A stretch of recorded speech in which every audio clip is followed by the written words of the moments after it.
this single piece of the stack called? A thylakoid. Why you say okay like you said it was a So F is inside the thylakoid. It's the thylakoid space. Wow. No, it's not. It is. It's the thylakoid space. I'm not joking. Thylakoid space. I'm not joking. All right. Why would you lie to him? Thylakoid space. All right. So G and I are referring to these two structures, one which is inside the other. What are G and I? Membranes. So you have the inner membrane and the outer membrane. And the space in between them is the intermembrane space. Whoa.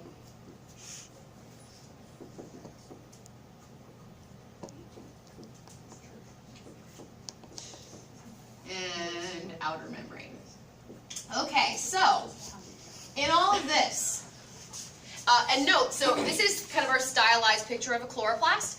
This is what a chloroplast looks like under an electron micrograph. So a really, really, really strong microscope would give you something that looks like this. And the IB likes to put pictures of organelles up and kind of expect you to know what they look like. So if you see something that looks like it has like squiggly dark lines in it, chances are it's a chloroplast. All right, so the chloroplasts are green, right? Because we know that they have chlorophyll A in them and other accessory pigments.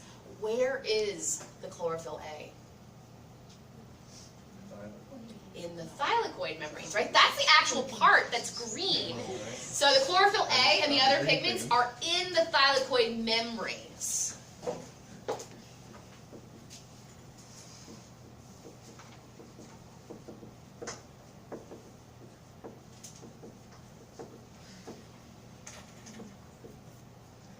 All right, so before we move to the next page, let's kind of remind ourselves about how this is going to work.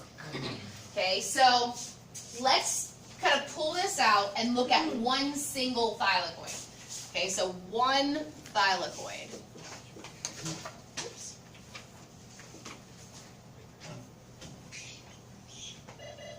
Okay, so we know that there's space inside the thylakoid space. And we know that outside of the thylakoid, there's fluid, the stroma, right?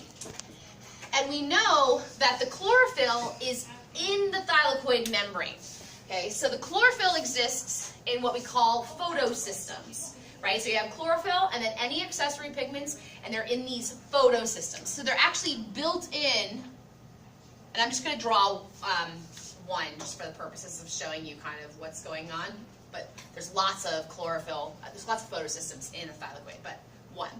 And then there are molecules that are also embedded in the thylakoid membrane, which are able to receive and give up electrons, right? So we're just going to kind of draw them in here.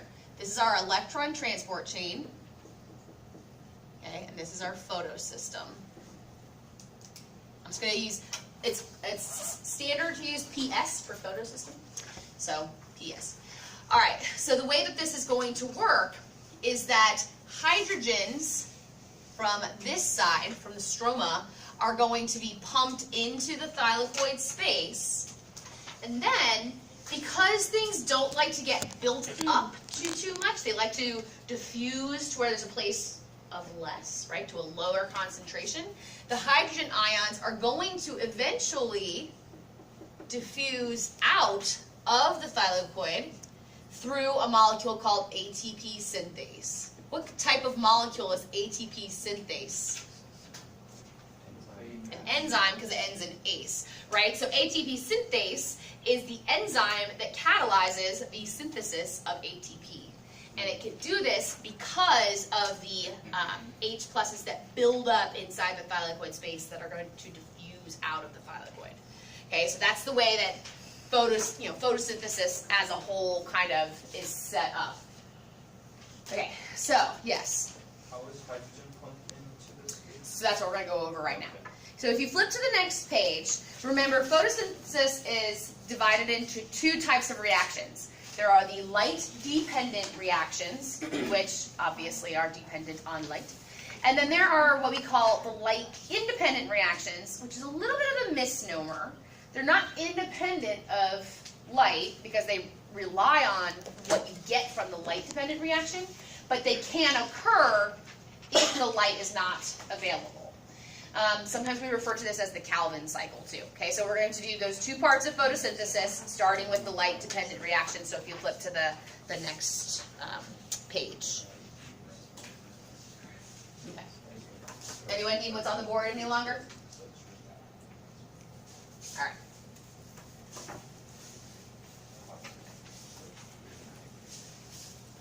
Aw, the marker is smudging. I hate when that happens. Oh well. All right, so this is where I need to flip the screen. All right, so we said Control-Alt-Arrow. What? Sweet. So somebody told me how to do it. I did not remember how to do it myself.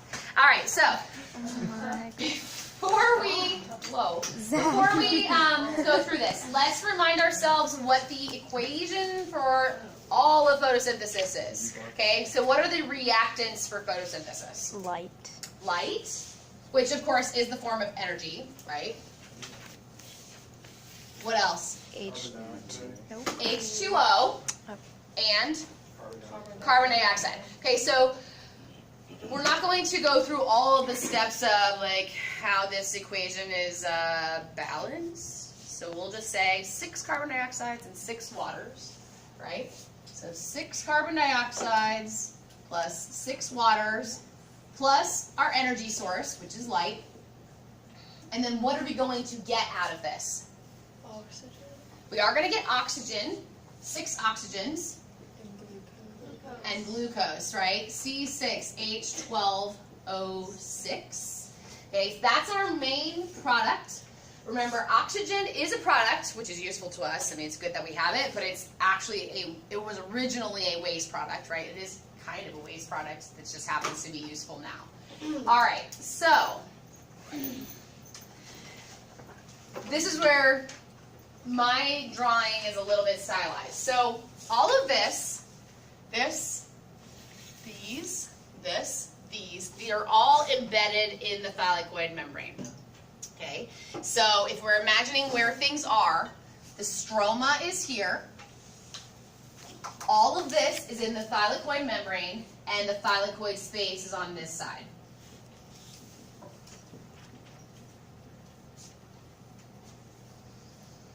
All right, so let's kind of go through this stepwise. That's why I've got things numbered. So the first thing that has to happen is that sunlight has to come in. Okay, so this, I'm actually going to do number 3 first. This is one of our photosystems. It's actually called photosystem 2 because it was discovered second, but it's actually used first, which is a little confusing, but is what it is. All right, so photosystems contain chlorophyll A as well as accessory pigments. So this darker molecule, these are all pigments, but this darker molecule that I have here plus this molecule here make up what we call our reaction center. So it's the chlorophyll A and the primary electron acceptor.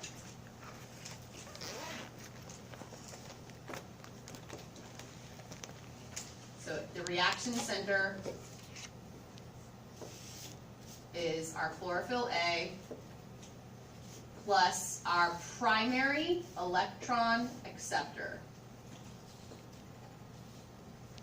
Okay, so when sunlight hits the chlorophyll A of the reaction center, an electron is excited, right? It's elevated to a higher energy orbital. All right, what is it called when something loses an electron? Oxidation. Oxidation, right? So remember oil rig? Oxidation is loss, reduction is gain. So the chlorophyll A is oxidized. It loses an electron. Okay, so that's what this electron is referring to. So our chlorophyll is oxidized. And that electron is going to go to the primary electron acceptor. You can't have an oxidation without a reduction, right? So the chlorophyll is oxidized while the primary electron acceptor is reduced. It gains the electron. Now, let's consider our little chlorophyll down here. It's all like, I just lost an electron, right? Okay, so somehow that electron has to be regained. We don't want this one to go back down. We want it to move forward, otherwise the light-dependent reaction wouldn't happen.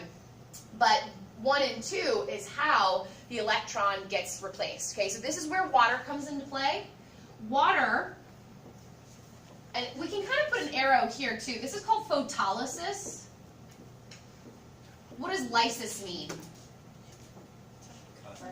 To cut or to break, or maybe to burst. I always remember Lysol kind of like breaks bacteria down, right? So lysis means to break, and we know photo means light. So to break something using light, well, water is broken by light into hydrogens and oxygen.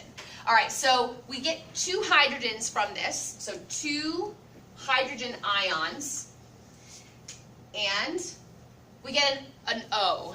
Okay, so oxygen like that's in the air is O2. We don't get 2 oxygens from 1 molecule of water. We only get 1 oxygen. So we're going to call this half of an O2. Right? Because we said that oxygen is our like resulting molecule, but this really only gives us half of one. Everyone okay so far? All right. So we have this electron that is now up here with this primary electron acceptor. Now, it doesn't actually jump up, right, like on my picture. I have it jumping up because it's going to a higher energy orbital, right? So that's kind of why I have it doing this. It's a little bit silly, but that's okay. It'll work. All right, now, the electron, there's molecules here, here, here, that are all built into the thylakoid membrane. And we call these molecules collectively the electron transport chain, or ETC. The interesting thing about these electron carriers, most of them are proteins, but the interesting thing about electron carriers is that in an electron transport chain, the way that this works is that each molecule is progressively more electronegative than the one that came before it. What does it mean to be electronegative? It pulls on electrons, right? If something's really electronegative, it's like pulling on them. So in order to get this electron down here, this molecule has to be more electronegative than this one and this one, right? Because we want the electron to move downward, and it does. Okay, so the electron bounces down the electron transport chain to this. This is photosystem 1.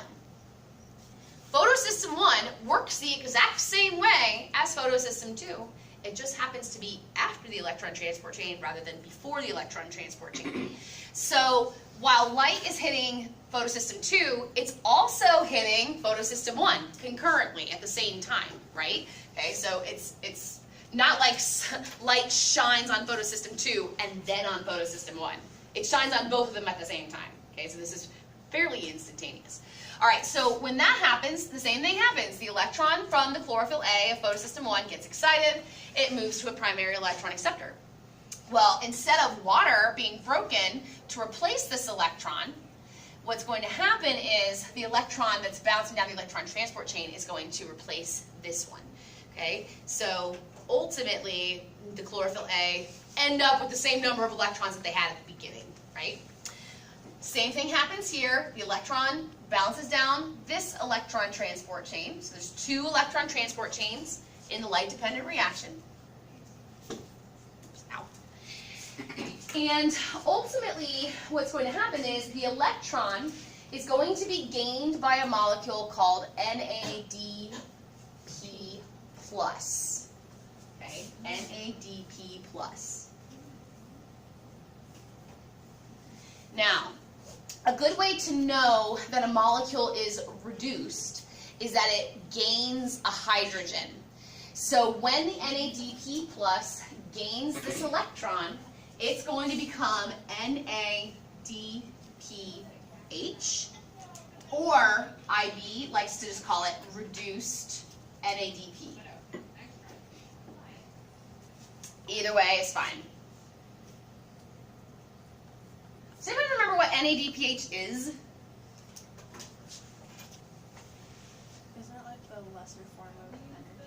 Yeah, so we haven't talked about the ATP yet, but we're going to. So like, we know that ATP is an energy shuttle, but like, I like to think about ATP as being like the really nice energy shuttle, like the Lexus, right? You can call for an Uber. Ooh, what's like there's like Uber Plus or something.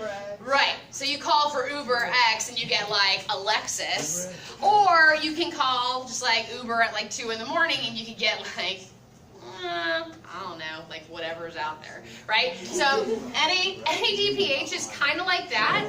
It's a serviceable energy shuttle. It's just not a Lexus, right? ATP is a Lexus.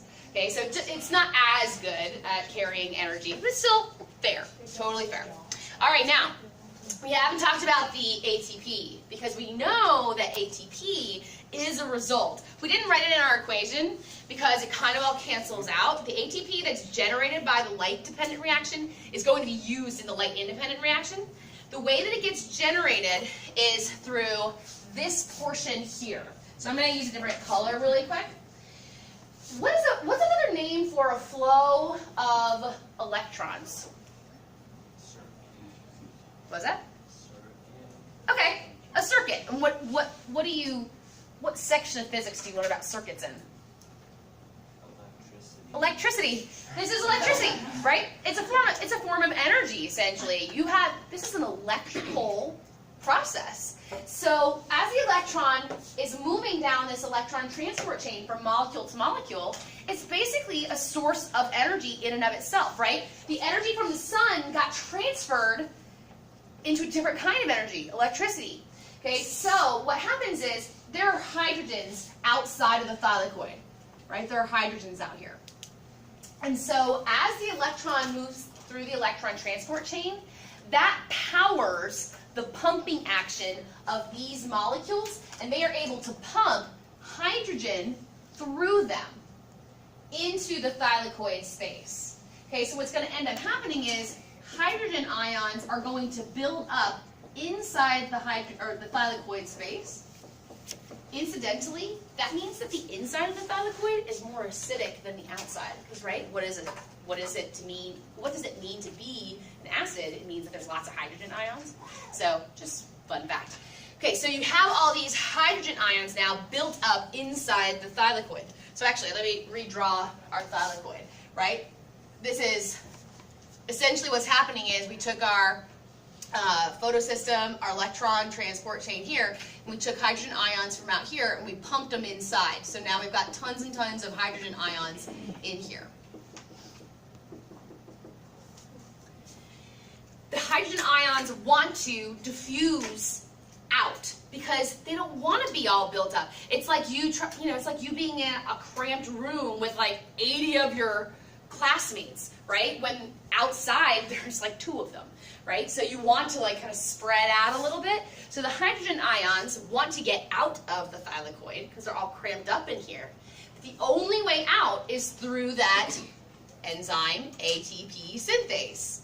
And so they then diffuse through here. ATP synthase is a really interesting, I don't know how much you need to know about it, but it's like an interesting enzyme because it almost looks like it almost has like a revolving door inside of it. So when the hydrogen ions go out, it almost like spins, and that spinning, that energy of motion, catalyzes the reaction that I'm referencing here, 5 and 6. Okay, so there's ADP outside in the stroma, and there are inorganic phosphate ions. And the H plus diffusing through the ATP synthase catalyzes the reaction between these 2 molecules to create ATP. Does this kind of sound familiar? Sure. A little bit, kind of. This is inorganic phosphate. So the P is for phosphate, and then the sub I means inorganic. So basically what that is, it's PO43 minus, inorganic phosphate. We call it inorganic because it's not attached to an organic molecule. Once it's attached to the ADP, which is an organic molecule, a molecule that living things make, then it becomes organic. And then, of course, we know that ATP is an energy shuttle. Yes? So when a molecule gains a hydrogen atom, it gets reduced, right? H2O is broken down into two H's, do both go well? In like photosystem I see what you're saying. Yeah. Yes. Don't stress about the numbers of things. Not important for this level. Like, we do not have to account for each and every molecule or electron or hydrogen or anything. As long as you understand that the electrons are coming, the electrons that are replacing the electron loss are coming from water, that's enough. Okay. Didn't have it yet. Okay. You ready for that, Sean? Now, one thing I want to add here. So we use a term to describe what is going on here. And the term is chemiosmosis. Okay, so chemi, chemical, osmosis, right, is kind of like diffusion. Whoa. It's like trippy looking at it sideways. There we go. All right, so chemiosmosis is basically when a cell is able to pair things, right? So they use the electron flow to power the H plus pumping, which then drives the synthesis of ATP. Okay, so it's kind of like a stepwise thing. Electron flow powers the H plus pumping, and then the H plus diffusion that is a result of the H plus pumping powers the ATP synthesis. Okay, so this is just a definition that we use.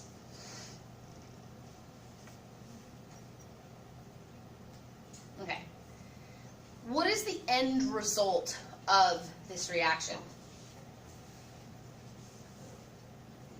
Just in general, what's the end result? What are we getting out of this? Have we made sugar? No. No.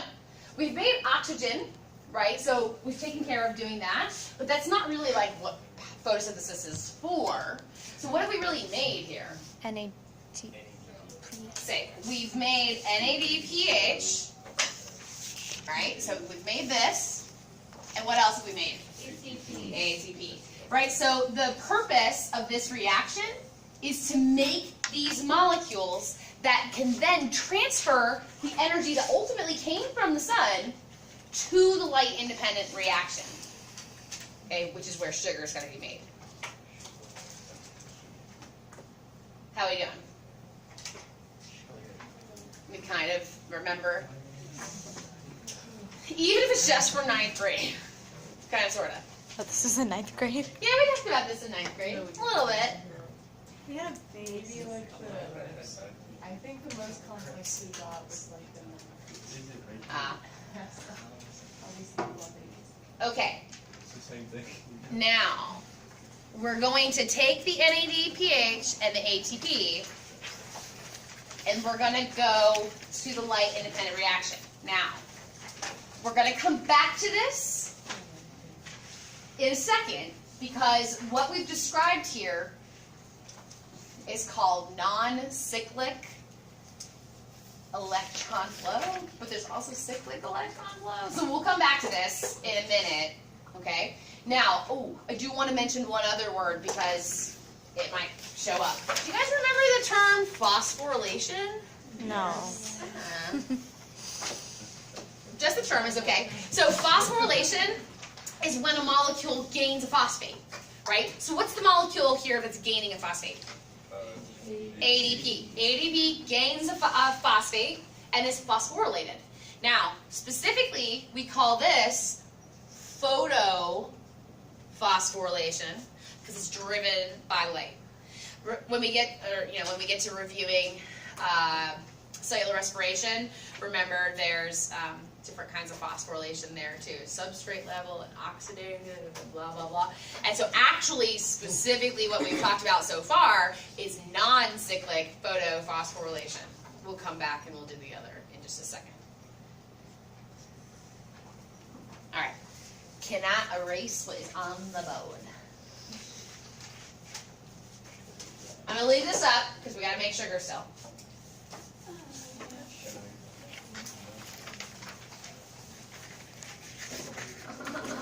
right now. Moore, please call the main office at 101. Mr. Moore, please call 101. All right, let's turn this way. Oh no. What? All right, so when we get to this, then we can see that the ATP and the NADPH, here's ATP, they're going to be used in the light independent reaction, or the Calvin cycle. Now, really quickly, let's think about this before we get too far. How many total ATP are necessary for one turn of the Calvin cycle? So we have 6 here and 3 here. Okay, so we need 9 ATPs, and how many NADPHs do we need? 6. All right, so there is an inequality here. For every time the electron moves through the light-dependent reaction, it's going to make an ATP and an NADPH. But the Calvin cycle needs more ATPs than it needs NADPHs. Okay, so I'm going to go back in a second after we do this, and then I'll explain how it accomplishes that. All right, so I'd like to think about the Calvin cycle as a really awesome club, right? So that, we've talked about this before, that the CO2s are wanting to get into, right? The CO2s, however, they need to be escorted into the club. They have to have the right escort, right? So the escort is going to be this molecule here, which we call rubisco or RUBP carboxylase, so also an enzyme. All right, so rubisco is going to escort the CO2 into this carbon, cycle, this Calvin cycle, by attaching the CO2s to this molecule here, RUBP, or ribulose bisphosphate is what it stands for. Okay, how many carbons does one RUBP molecule have? Yeah, 1, 2, 3, 4, 5. Right, so there's 5 carbons, and there's 3 of these molecules, right? So there's 15 total carbons here, because there's 3 5-carbon molecules. Okay, so the RUBP carboxylase attaches the CO2s, 1 per RUBP, right? So now each of these molecules, instead of having 5 carbons apiece, is going to have 6 carbons apiece. So how many total carbons? 18. All right, so we're going to make 18. We're going to have a total of 18 carbons over here. We call this process carbon fixation, when CO2 gets attached to another molecule. Now, the resulting 3 6-carbon molecules are not really that stable. So they're actually going to get split into 6 3-carbon molecules. We still have 18. This is still 18 carbons total. There's 6 3-carbon molecules, so 18 total carbons. This molecule here, each one is called glycerate 3-phosphate. Sometimes you'll see this referred to as G3P. And using ATP and NADPH that came from the light-dependent reaction, these G3Ps are rearranged into molecules called triose phosphate, or TP. Now notice, how many carbons does one molecule of TP have? 3. 1, 2, 3. Right? There's 6 triose phosphates. The difference is that they're just in a different arrangement, and that's really all that you need to know. But in order to rearrange them, the energy from these 6 ATPs and 6 NADPHs was necessary. So basically 1 ATP and 1 NADPH per G3P. All right, now we get 6 triose phosphates from this. One of them is our reward. One of them leaves the cycle. Okay, so 3 carbons is going to leave the cycle. 6 3-carbon molecules, this is still 18 carbons. If 3 leave, how many are you left with? 15. Is that a sufficient number to replace our RUBP? Yes, right? We needed 15 carbons to replace these RUBPs, and we got it. Okay, so we fixed carbon onto RUBP, check. We reduced the G3Ps to triose phosphate by basically giving them energy, giving them electrons from ATP and NADPH. We got one triose phosphate molecule out of it, and we are left with 5 triose phosphate molecules. Now, in order to turn these back into RUBP, we have to use a little bit more energy, 3 more ATPs, to regenerate our RUBPs so that this cycle can continue. All right, so our reward here, it says glucose. How many carbons does a molecule of glucose have? 6. So for every 3 CO2s we put into the Calvin cycle, we get 1 triose phosphate, which only has 3 carbons. So how many total carbon dioxides do we need to put into the Calvin cycle to get a molecule of glucose? 6. Okay, so basically this has to happen twice to get a resulting glucose molecule. Does that make sense? Questions? Yes? Why is step 2 reduction when they're losing a high ATPs of hydrogen and ADP? So remember, oxidation and reduction have to happen together.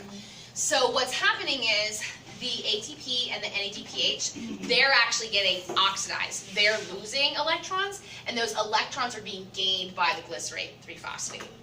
So, okay. So And that allows for the rearrangement of them into the triose phosphate. Yes? How did it it takes exactly 3 ATPs to change the thing? Like, how do they measure that? There's a really famous experiment, and I do not know exactly how it works. It's called the lollipop experiment, and Calvin did it to figure out how this all works. I haven't researched it enough to really understand how it works. I just know that that's what the experiment was. Oh. So if you Google Calvin lollipop experiment, yeah, in your free time. Oh, yeah. Okay. All right. So let's revisit. Is everyone okay with this? Okay. Let's quickly revisit our light-dependent reaction so we can get these 3 extra ATPs, right? Because somehow we need to make more ATP than NADPH. Okay. So I'm going to leave this up here. So when we go back to this, we know that the electron follows this path. The electron goes this way, and we get NADPH, and we get an ATP. All right, so every time an electron does this, we get an ATP and an NADPH. Once it makes 6, well, now it doesn't need any more NADPH to go to the Calvin cycle, but it does need more ATPs, right? So we call this non-cyclic electron flow, because the electron goes from point A to point B. But in order to make more ATPs, sometimes instead of an electron here going this way, it will go back this way. And it will circle around until it has enough ATP to go that way again to go to the Calvin cycle. We call this cyclic electron flow.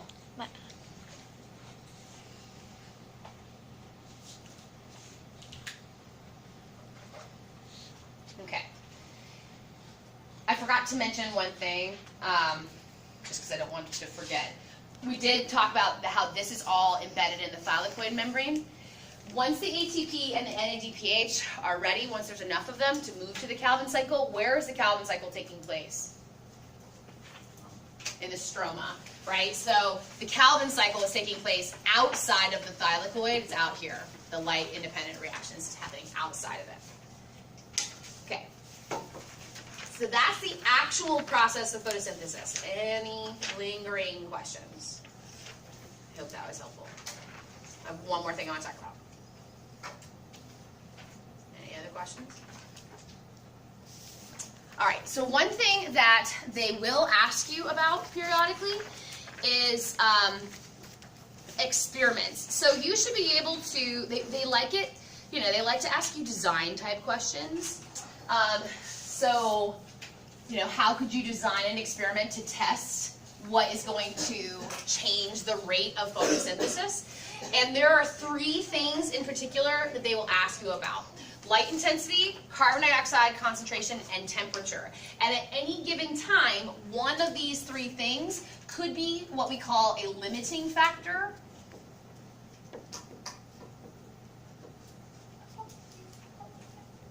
It's actually called the law of limiting factors.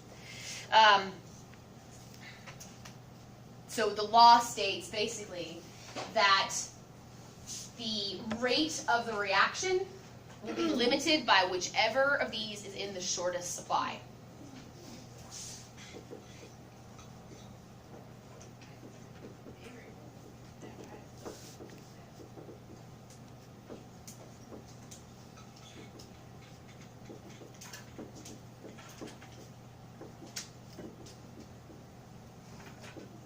All right, so if you look at the light intensity and the carbon dioxide, they look really similar to one another. I have seen the light intensity one be a little bit more linear, kind of more like this. But they look fairly similar to one another, right? So as light intensity increases, more chlorophyll, so what's happening here is that more chlorophyll is oxidized. But at a certain point, all of the chlorophyll has been oxidized, right here, right? No more chlorophyll can be oxidized, and so then something else will become limiting.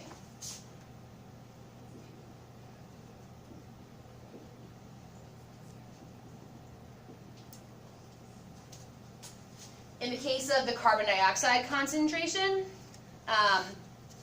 as carbon dioxide increases, there's more CO2 for fixation. But remember, RUBP carboxylase, or Rubisco, is an enzyme. What can happen to enzymes? They can denature, but that's not what I'm going for here. Let's say I just keep adding carbon dioxide. They get full. What do we call that? Oversaturation, or enzyme saturation. Right?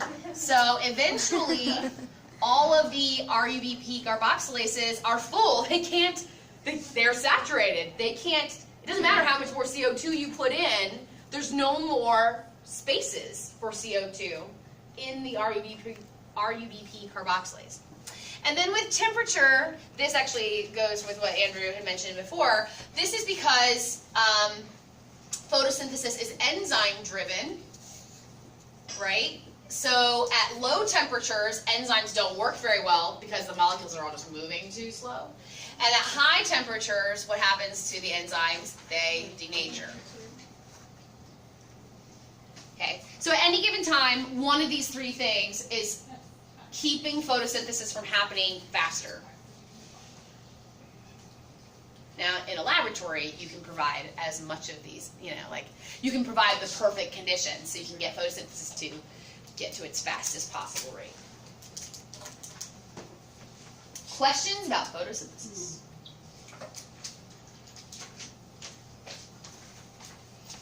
Yes. For the light intensity graph, what's like an example of other factors that no one photosynthesis? CO2 or temperature. Okay. Yeah, I mean, these are the 3 most common limiting factors. Not to say that there couldn't be something else, but these are the 3 big ones. Something like, another one that it probably wouldn't show up, but another one might be like iron concentration in the soil, because iron is necessary to make chlorophyll. So if there isn't, if the plant's not getting enough of certain minerals, they might not be able to make the molecules necessary for photosynthesis. Other questions? Yay.